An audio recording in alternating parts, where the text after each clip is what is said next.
How's it going, YouTube, and welcome back to the grid, and I'm your host, Cardfight Grid. And today we have a pretty fun deck profile for you guys. Today we have a Great Nature deck, Polaris, for you guys for V Premium, of course.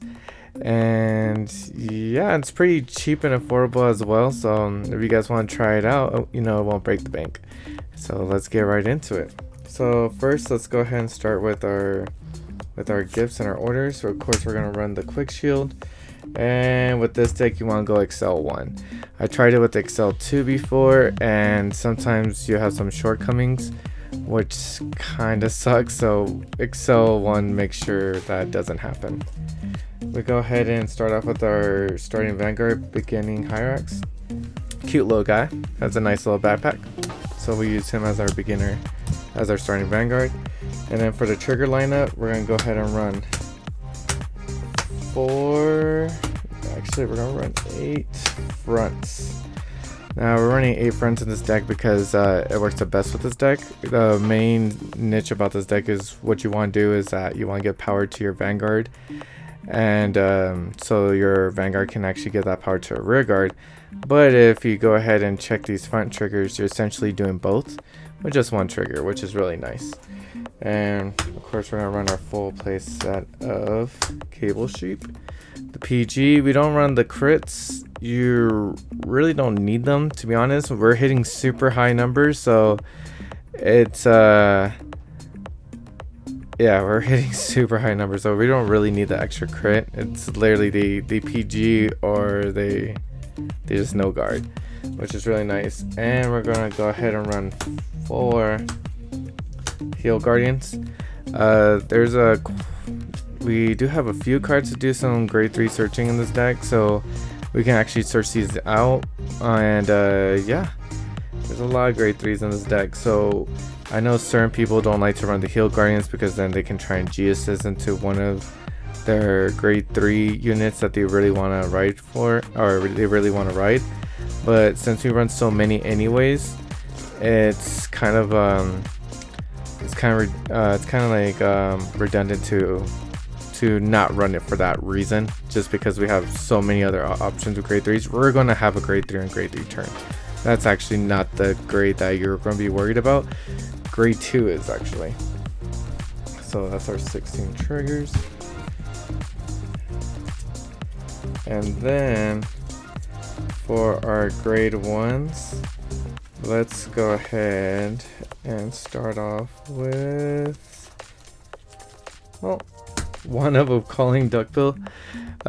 Cute little guy. We go ahead and run 1, and it's mainly there for, well, he has 2 skills, which is I believe when he's placed from when this card is discarded from your deck, Soul Blast 1 and put this card into your hand. And when one of your rear guards is retired by a card ability, you can go ahead and Soul Blast 1 and retire him to draw a card.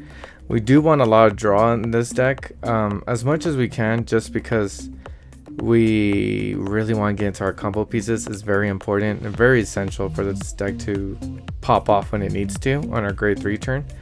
So that's why we want to run 1, and then we also run 4 Historian Bushwick.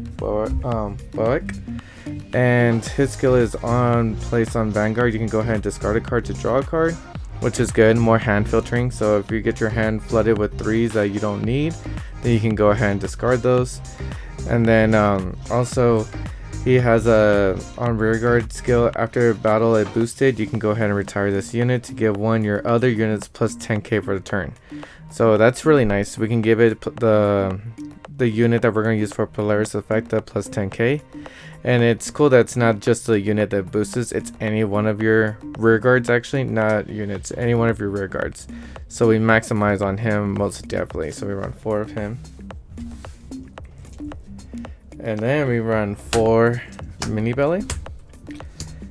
So he's a grade 3 searcher of this deck. He's the one that go ahead and on place, check the top 5 cards of your deck, and then search, grab a grade 3, and then discard a card from your hand. And then he gets plus 5k. We have additional rear guard circle. So once you hit your grade 3 turn, 5k all the time, which is really awesome.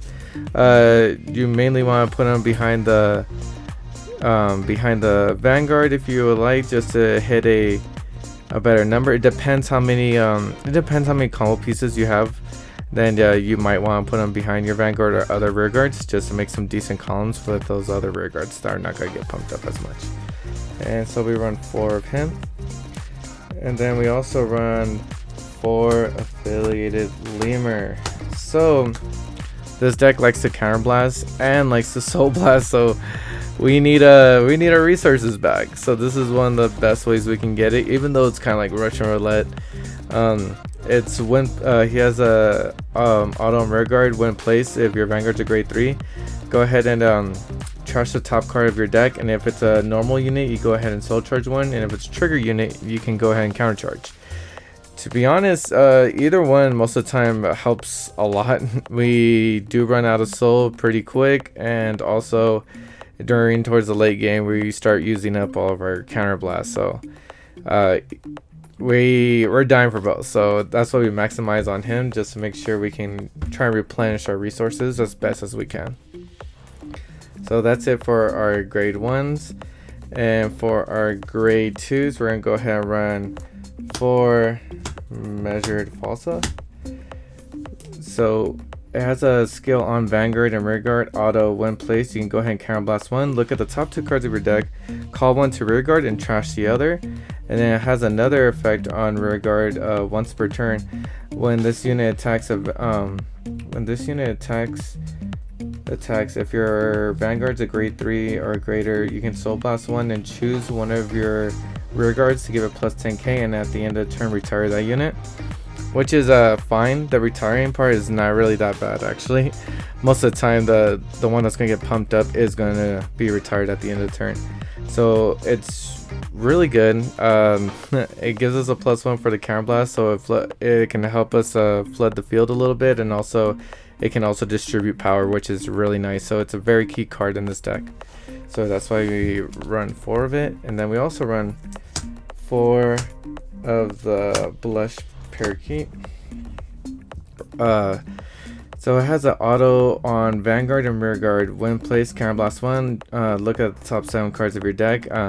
Grab a grade 3. And then this unit gets grab a grade 3, add it to your hand, and then this unit gets plus 3000 power for the turn. And then if it was on rear guard, you go ahead and retire this unit.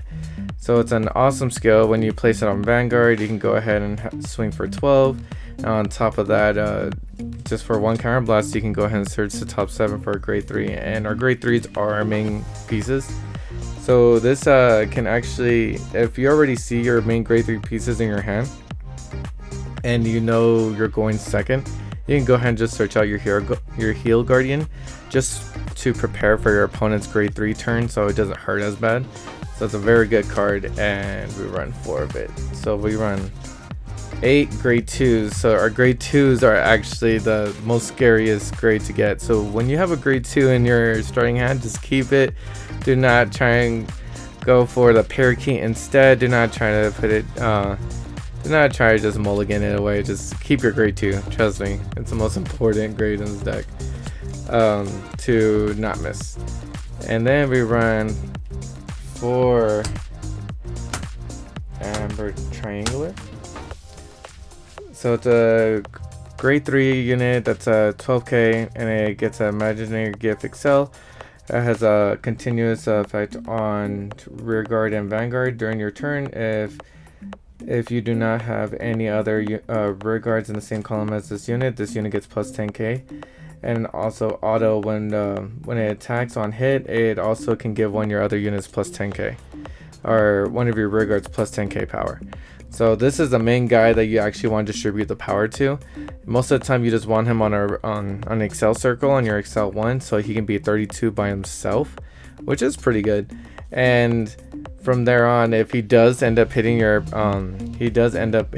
opponent's Vanguard, if you have 1 rear guard still standing, just start shooting all the power to him, which would be awesome. It makes it even harder for your opponent. And yeah, we run 4 of him. This is the main guy that we really just want to buff up. And then we run 4 Pursuit of Perfect Circle Flow Panther. So he has a skill auto and auto Vanguard Rearguard Soul Blast 1. Choose one of your units, and it gets plus 10k power until the end of a turn, and then retire that unit. And then if this unit was on Vanguard, then you can go ahead and draw a card. And then it also has a secondary skill that does not apply to this deck whatsoever, but it's when this card would be retired by Cardfight if your Vanguard's is a big belly, you can go ahead and put this unit into the soul. So the Flow Panther is actually the only one that can give your Vanguard plus 10k, and so that's very important. And so as you can see, we try to save as much soul as we can for his effect, because if we can give our Vanguard plus 10k, then we can go ahead and distribute that power straight to the Amber Triangler, which works out really well. So we maximize on him most definitely. And you get Excel Circle, you get Excel Gift, and he's a 12k, so we run a playset of him. And then for our main one, which is our main grade 3, is Battler of the Twin Brush Polaris. Grade 3, 12k, get Excel Circle, and it has auto on Vanguard once per turn. At the end of the battle that this unit attacked, you can counter blast 1, and give this power, give the power that this unit has to one of your other units, to one of your rear guards. And if that rear guard is 50,000 or more, you can go ahead and restand that rear guard. And then if that rear guard is 70,000 or more, you can go ahead and stand your Vanguard, which is him. So it's really nice. So most of the time, like, you really just want to have, you at least just need this right now, is that you need 2 buffs at least if you want to try and gamble for it. But so let's say Polaris is your Vanguard, and then you have a Flow Panther, Scholar, and then for Excel, let's put it over here. Ooh, right here. And then for Excel, you have Amber Triangler. So with this setup right here, you can gamble to try and get your the restanding on your Vanguard off, but it's not guaranteed, of course, because you're reliant on your trigger checks. And let's just do this. And you're reliant on your trigger checks, so it's kind of it's a gamble for sure. But if you have one more Flow Panther, or let's say if you have another Scholar, or just a Measure of Falsa, then you got it guaranteed.